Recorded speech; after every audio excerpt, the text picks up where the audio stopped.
Hello, this is a Macbeth M3X analogue synthesizer. No keyboard, it's a rack mounting module. And this is an Electric's Mo Effects multi-effects unit. It's got lovely hands-on control made for real-time performance, and lots of connectivity at the back there. And this is a Boss Studio Effects processor, and I'm going to combine these three elements into one rack to make a nice instrument, analog synth plus effects. I'm adding this into the system, the Boss, just for the sake of the reverb. And this unit actually belongs to a friend of mine, but he left it with me years ago. You can take this back at any time and I'll unscrew it and I'll have to then buy myself something equivalent. Not to worry. And this box contains all of the cables and connections that I need to join these three bits of gear together. And these are two pieces of nice hardwood that I'm going to use to make the sides of the rack with. I think it's Utile. It's one of these dark, dense hardwoods, and these pieces are the right height for the three units, which is nice. I can't remember where I found these, but they were pre-cut just to that length as it happens, and they've got these lovely grooves as well on each side, so I think that'll make an interesting looking rack, because these profiled sides will give the whole thing a bit of presence. And for a very simple start, I'm just going to put a bit of wood filler into some of these tiny little existing screw holes in this wood. Now I'm just going to give the sides some Danish oil treatment, just to give it a nice look, to protect the wood and to make it look good. I love this stuff. The way that it makes the figure in the wood just pop as soon as you first put it on, it's instant gratification.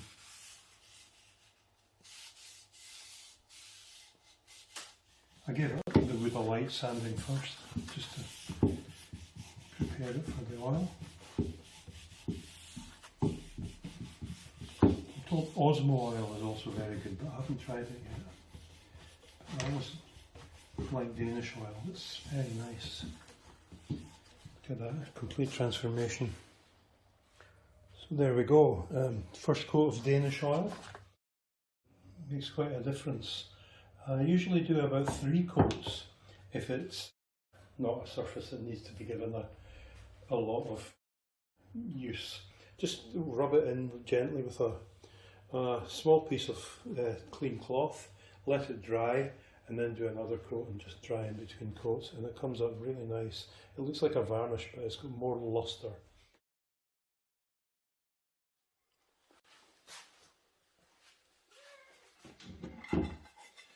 Oh, it's a good idea to give a piece of wood that you've treated with Danish oil a nice polish with a soft cloth, but you need to wait until it's really, really dry. I've actually left this a few days. Didn't need it that long, but I'll just go back to it now, so it's nice and dry. But it comes up nice and shiny. It's a really nice finish. So, to make this job easier and avoid a lot of fiddly measuring, I'm going to build the case around the actual units. So here are the sides initially clamped to the Macbeth M3X. I'm putting the Macbeth at the bottom because it's the biggest unit, and it's also got quite a bit of space underneath the knobs there, so I'm not having to reach my hand in to make adjustments on knobs that are low. Yeah, and now I'm just marking out where the screw holes are going to be drilled, right in the centre of that hole there. I need to be as accurate as possible. So what I've done is, having marked out where the holes should be from the mounting holes in the synth, I've drilled into the wood. Now it's important to do this vertically. So I use my milling machine, but you know, a drill press would do just the same. In the absence of either, you can get these blocks that you drill down through which hold the drill perpendicular, but you want it perpendicular to the wood, otherwise it's all going to be squint and pull everything out of alignment. So I drilled the holes and then I cut some lengths of M6 stainless steel threaded bar and I've epoxied them into the holes. I let that cure overnight, and now I'm ready to mount the synth onto the wood, or maybe vice versa. So there's the first piece.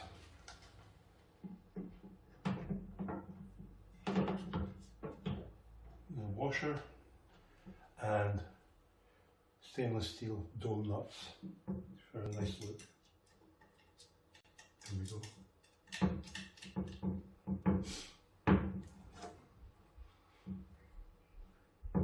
Okay, I'll do the other side off camera. So there's this stage completed.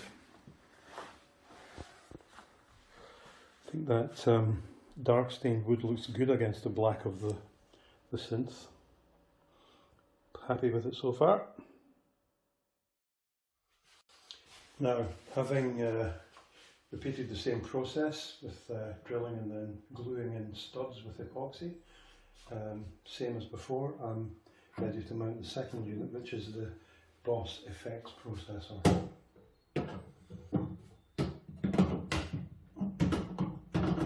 Yep, good fit there.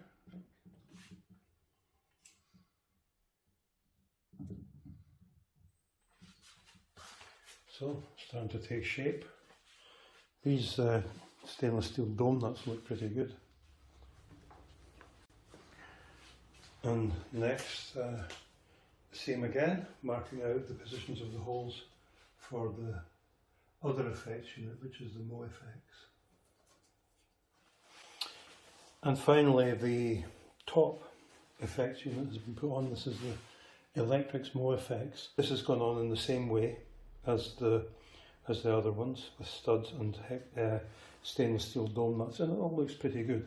Now, onto the top and bottom of the rack. These pieces of timber are the same, very similar kind of wood to the sides. I bought these ones, I didn't find these lying about. I think it was probably worth the spend. So I'm just going to sit this one here for a bit of marking out.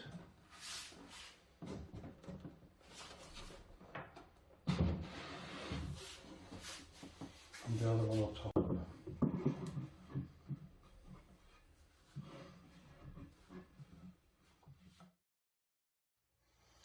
So, clearance holes have been drilled in the top and bottom pieces. The ones for the bottom are countersunk because they're going to be underneath. The rest I've just left because the ones in the top are going to be counterbored and plugged, but I'm just going to rig it up temporarily at the moment, so just straight holes will do.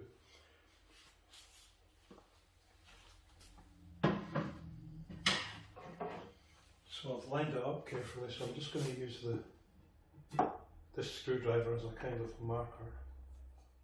Probably not great practice, but it'll do the job.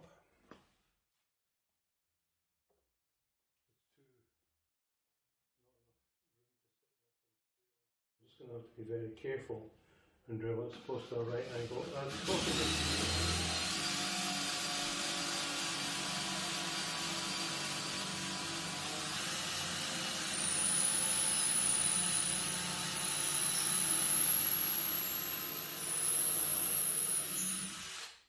Didn't look too bad, that's all I can say.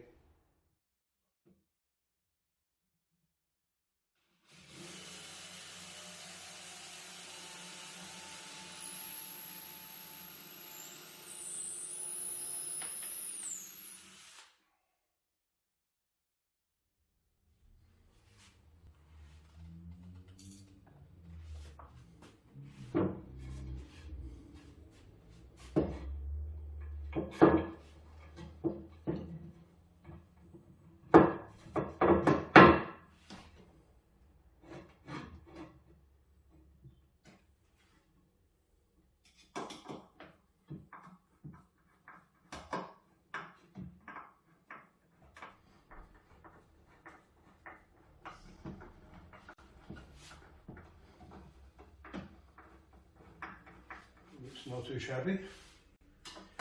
Remember, all this is going to be shaped.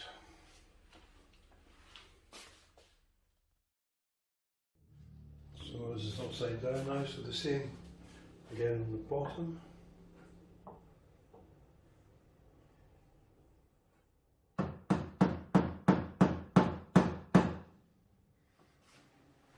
So there's the countersunk holes on the underside. Okay, so that's all the finishing they'll need really. The screw heads can be visible because they won't be seen. Now you should be able to see some curved lines marked out in pencil in a sketchy kind of way. That's how I work sometimes. It looks a bit imprecise, but usually I can make some nice shapes this way. So I'm going to take that out now and cut it with the jigsaw, and then I'm going to use the cut piece as a template for the base as well, so that they reflect each other. So it's going to have a kind of organic swing to it. Yeah, it'll take a bit of work with sanding and scraping and all the rest of it, but I've done this kind of thing before. So there it is, laid on in a very approximate manner. It's not too bad. Came out quite well with the jigsaw. There's one or two clunky bits in that curve, as you can probably see there. The human eye is very sensitive to that kind of irregularity in a curve, but it's okay. That will come out with a bit of planing and sanding and whatnot. It won't take a lot of work. So now I'm going to mark out the other one, the base, to the same shape so that they mirror each other, using the top one as a kind of template. So here we have it in its rough form. It's just a bit more finessing of the shape of these two top and bottom pieces of wood, but we're definitely getting there. So, smoothing out the curve on the edge, making it a nice flowing curve, hopefully. Sanding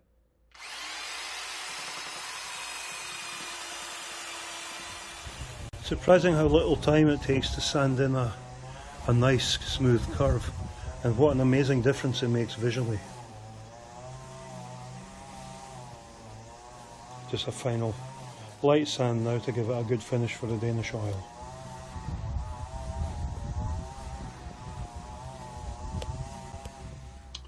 Cutting plugs, the plug cutter. What else?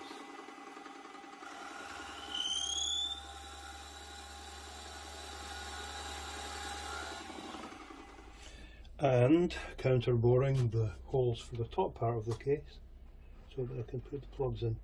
It's important to make sure you don't go all the way through.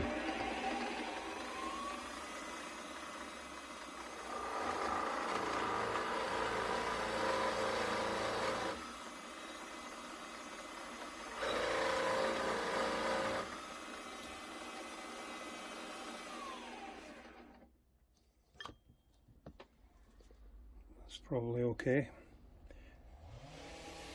And there's one of the plugs kind of in situ. Of course these will be trimmed flat.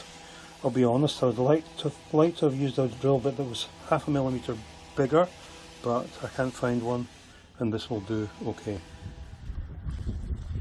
So the beauty of Danish oil on hardwood out in the sun to dry.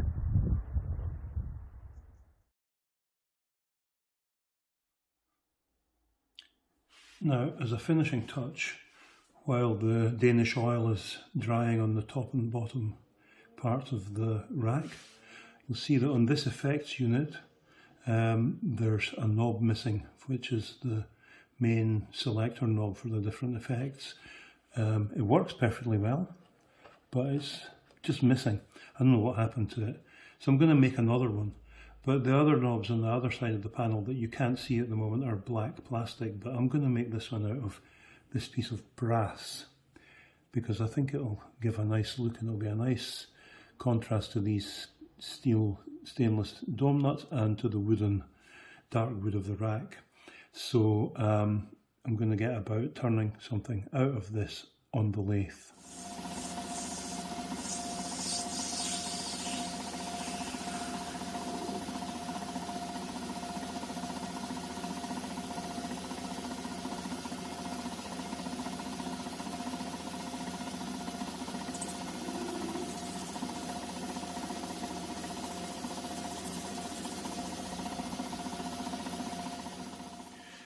So yeah, looks like the camera's focusing. So there's the knob. I'm quite pleased with it. It's made of brass and losing a bit of focus, that's it. And you can see there's a knurled band on it there. The knurlings come out quite nice. Well, it's very fine, so you might not be able to see it properly. But that's quite nice, I think. And you'll see there's a D-shape shaft there, which would originally have been to provide the drive for the original knob. I'm not going to do that because this is going to take very little, no torque at all. It's kind of an infinitely turning knob, so it really doesn't need to be all that solidly locked onto that shaft. So I'm just going to put a blob of silicon and it'll be fine. And it all works nicely. It pushes in and out to select and turns. All working.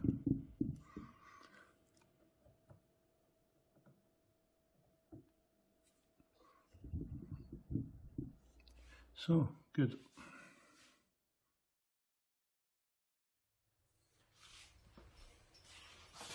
So, putting it all together.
Not looking too bad.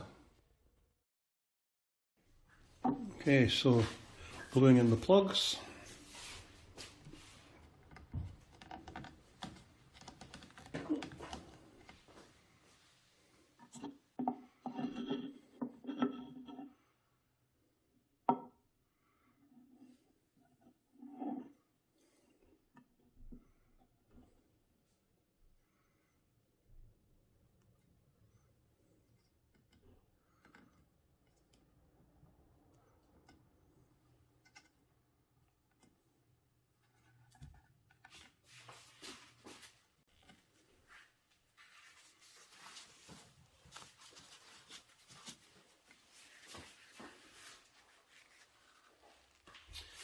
Okay, so now I'm going to trim these plugs by first cutting them, and I'm going to cut them with a hacksaw.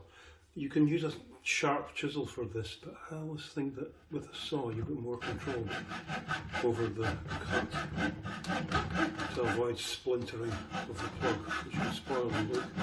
So I'm not cutting it right down flush, I'm trying to avoid damaging the surface of the wood.